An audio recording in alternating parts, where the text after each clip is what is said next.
Oke lo everyone, welcome to analysis dan update lagi seputar koin kripto.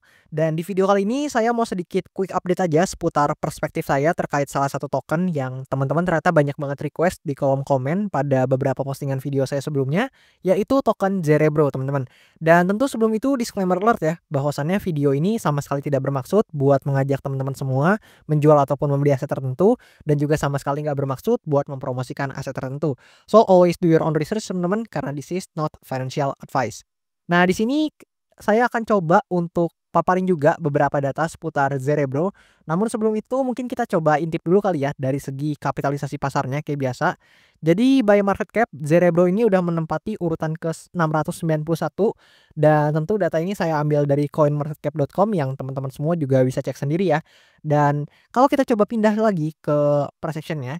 Nah, di sini terakhir kali saya bahas Zerebro ini kalau nggak salah saya sempat bahas di sini ya teman-teman ya. Jadi di kisaran harga yang ini teman-teman, di kisaran harga ini jadi dia masih di tengah-tengah sini dan pada saat itu saya bilang dia akan coba nih testing ke area 1,618 ya, yang mana ini aja saya belum hapus teman-teman untuk Fibonacci-nya yang saya tarik pada waktu itu. Jadi pada saat itu saya katakan bahwasannya ada potensi ya Zerebro ini akan hit di area 1,618-nya yang merupakan golden ratio-nya juga dari angka-angka Fibonacci-nya. Dan ternyata, di sini kalian bisa lihat seperti yang, saya katakan bahwasannya dia hit dengan cukup tepat dan memang ada rebound di sini yang menjadi perhentian sementara dan sangat disayangkan di sini dia breakdown ya. Dan di sini ketika dia breakdown juga dia testing dulu lalu turun lagi teman-teman. Dan hal itu mengartikan bahwasannya kita bisa marking area ini sebagai, supply area-nya atau resistance-nya yang baru teman-teman. Let's say lebih kurang kayak gini kita marking dia jadi resistance atau supply area-nya yang terbaru. Dan di sini juga teman-teman bisa cross check sendiri bahwasannya apa yang saya katakan ini benar atau enggak karena itu terdokumentasi dengan baik. So teman-teman juga boleh banget mampir ke video pembahasan Zerebro saya yang sebelumnya dulu buat memastikan apakah yang saya katakan ini benar atau enggak.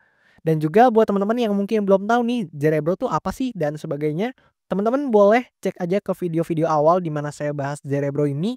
Karena di sana saya kasih tahu ya secara detail untuk Zerebro ini apa dan juga POV saya pada saat Zerebro ini belum mencapai di harga yang sekarang teman-teman.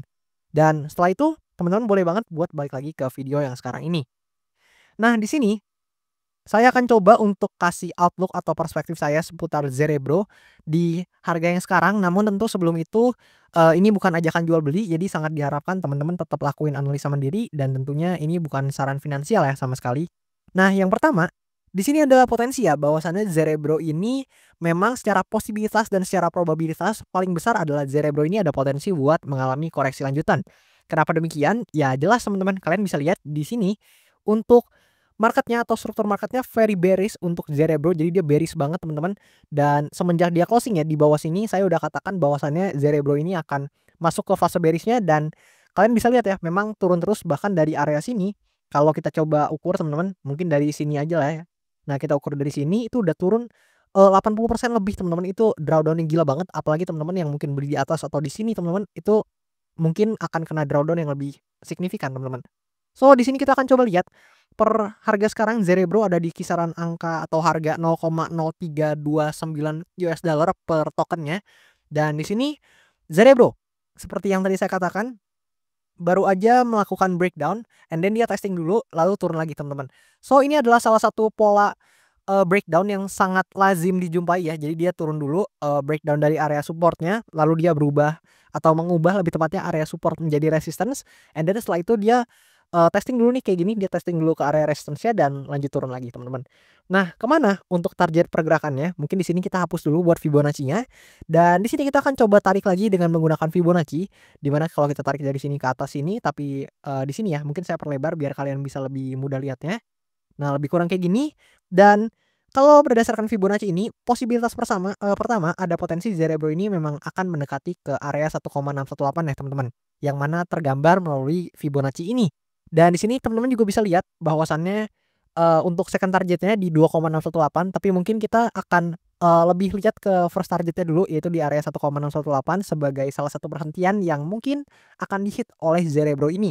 Dan setelah itu mungkin aja Zerebro ini membentuk kembali pola yang serupa di mana kalian bisa lihat di sini ketika tadinya saya marking ya di area sini teman-teman, dia ini turun dulu kemudian ada rebound sedikit, ya sebenarnya ini lumayan lah ya kalau dihitung dalam persen. Nah, kalian bisa lihat 20%-an, tapi setelah itu dia breakdown lagi, kemudian testing baru turun lagi, teman-teman. Dan ada potensi kayak gitu, mungkin aja dia tertahan dulu. Misalkan dia seperti ini, dia ketahan, and then dia coba rebound sedikit, kemudian dia breakdown, baru kemudian dia testing lagi, baru kembali turun lagi, teman-teman. Itu ada potensi lebih kurang kayak gitu untuk posibilitas yang pertama.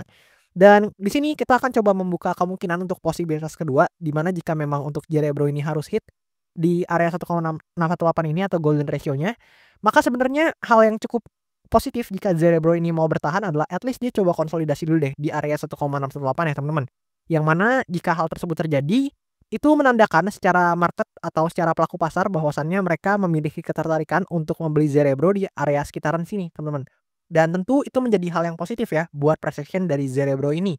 Dan hopefully ya memang jika hal tersebut terjadi, maka Cerebro ini paling nggak bisa coba climbing up secara perlahan, teman-teman. Let's say seperti ini, mungkin dia climbing up dan mungkin dia akan testing ke area supply-nya kembali yang ada di sini. Namun tentu yang perlu kalian sadari di sini ya, kalau kita coba lihat strukturnya memang ini sangat-sangat bearish, teman-teman. Kalian bisa lihat ini full dia bearish banget, teman-teman. Dia turun, kemudian lower high-nya aja kecil banget, lalu dia turun lagi kebanting ke bawah dan seterusnya. Ini sangat-sangat bearish. Dan maka dari itu memang sebenarnya ya, teman-teman, untuk posibilitas tersebut itu agak sulit terjadi dibandingkan dengan posibilitas yang pertama. Namun sekali lagi ini cuman by percentage atau berdasarkan persentase atau berdasarkan kemungkinan aja, posibilitas aja atau probabilitas aja. Namun belum pasti, teman-teman. Jadi nggak ada yang pasti di market, dan memang meskipun probability-nya kecil, tapi bukan berarti nggak mungkin ya, teman-teman ya. Jadi memang tentu aja bisa aja memang terjadi hal yang seperti ini, dan tentu itu akan menjadi indikasi yang positif buat Cerebro, mengingat memang koreksinya dari top ini udah tinggi banget, teman-teman. Dan memang ya, jika memang para pelaku pasar menganggap harganya udah cukup murah, maka ada potensi hal tersebut terjadi, teman-teman. Dan meskipun demikian, teman-teman harus banget analisa mandiri, do your own research, apalagi buat teman-teman yang mungkin beberapa ada yang nyangkut, tentu mungkin beberapa ada yang tanya juga ke saya gimana untuk baiknya dan sebagainya. Teman-teman, yang perlu saya kasih tahu adalah saya tidak mau kasih saran finansial, karena portofolio kalian itu kalian sendiri yang tahu, kalian sendiri yang manage, dan saya nggak tahu nih posisi kalian itu mungkin investasinya pakai uang nganggur kah, atau mungkin ada yang pakai uang panas kah, yang tentu sangat tidak disarankan. Itu saya nggak tahu sama sekali. Tapi pastikan teman-teman itu sebelum melakukan investment atau sebelum melakukan investasi ke aset apapun, teman-teman udah tahu asetnya itu aset apa, udah do your own research sendiri, udah riset mandiri sendiri, dan juga tentunya udah mengalokasikan jumlah yang wajar buat teman-teman masuk ke asetnya, teman-teman. Jangan sampai kalian pakai uang panas buat masuk ke investasi nih, teman-teman, karena tentu itu akan membuat kalian dakdikduk ya, teman-teman ya, dan sangat tidak disarankan untuk melakukan hal tersebut. Jadi lebih kurang kayak gitu untuk kemungkinan yang pertama dan kedua. Dan kalau teman-teman mau lihat konfirmasinya sebenarnya gampang. Jadi untuk konfirmasinya, jika memang Cerebro ini ternyata nggak bertahan, teman-teman, di area sini, oke sorry tadi salah fitur, teman-teman. Nah, kita pakai yang ini. Nah, kalau Cerebro ini gagal bertahan di kisaran area 1,618 ya yang ada di sini, maka tentu itu akan menjadi indikasi yang cukup buruk, karena ada potensi ya dia breakdown lalu turun lagi seperti posibilitas yang pertama. Namun jika ternyata dia bisa bertahan di kisaran area ini dan justru Cerebro ini mampu untuk testing atau bahkan breakout dari supply area di sini, maka mungkin secara price action itu akan menjadi sedikit menarik ya, karena Cerebro ini jika hal tersebut yang terjadi, maka itu mengartikan ada cukup buyers yang tertarik buat membeli Cerebro di harga yang udah cukup rendah ini, dan ada posibilitas Cerebro ini kembali untuk climbing up ke harga-harga yang lebih tinggi. Namun tentu itu lebih sulit, seperti yang tadi saya katakan, secara probability lebih kecil, namun tentu semua hal bisa terjadi di market, so do your own research, teman-teman. Dan di sini kalau kita lihat dari data-data lain, let's say kita coba lihat dari segi coin analyze. Nah, di sini teman-teman tuh bisa lihat juga bahwasannya open interest Cerebro ini dalam 24 jam memang mengalami pelemahan ya.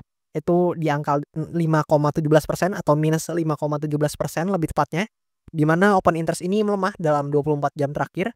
Dan sebenarnya teman-teman, yang menarik adalah kalau kita lihat dari mindshare, sebenarnya mindshare AI dan juga AI agent yang bahkan pecahan narasi dari AI ini tuh masih memegang, kalau ini ditambah ini teman-teman, itu masih memegang 40% lebih dari secara social mindshare, teman-teman. Dan tentu ya, Cerebro memang kan seperti yang teman-teman tahu masuk ke dalam kedua narasi ini. Dan sebenarnya secara narasi ini masih mendukung, teman-teman. Tapi tentu kalian bisa lihat nih, untuk asetnya sendiri drawdown-nya sangat signifikan dan sangat tidak merepresentasikan social mindshare yang sedang hot memang, teman-teman. Tapi we never know apa yang akan terjadi ke depannya. Namun yang kita tahu adalah secara fakta Cerebro ini kalau kalian lihat ya, di Q1 ini minusnya dalam banget, teman-teman, hampir 100%. Dan di sini ya lebih tepatnya minusnya 94,5% tercatat ya. Dan di bulan Januari dan Februari ini adalah 2 bulan dengan performa Zerebro yang paling buruk teman-teman. Di mana kalian bisa lihat di bulan Oktober, November, dan Desember, ini Oktober memang agak minus, tapi November dan Desember ini dia udah perform gila-gilaan. Dan kalian bisa lihat di bulan Januari dan Februari ini penurunannya sangat-sangat signifikan teman-teman. So gimana menurut kalian seputar Zerebro ini? Apakah teman-teman justru makin tertarik karena harganya udah murah? Atau mungkin menurut teman-teman, kayaknya Zerebro ini mungkin secara return udah kurang menarik sehingga mungkin teman-teman akan lebih, melihat atau melirik ke berbagai altcoin lainnya. Feel free tulis aja di kolom komen di bawah pendapat kalian semua. Dan juga buat teman-teman saya ingetin lagi jangan malu-malu kalau mau request analisa koin tertentu, teman-teman feel free boleh request aja di kolom komentar di bawah dan nanti kalau misalkan banyak yang tertarik akan saya usahakan buat bahas cepatnya. Dan mungkin segitu dulu buat analisa Zerebro yang bisa saya deliver ke teman-teman semuanya. Dan thank you banget buat kalian yang semuanya udah nonton video ini sampai habis dan sampai jumpa teman-teman di video-video selanjutnya.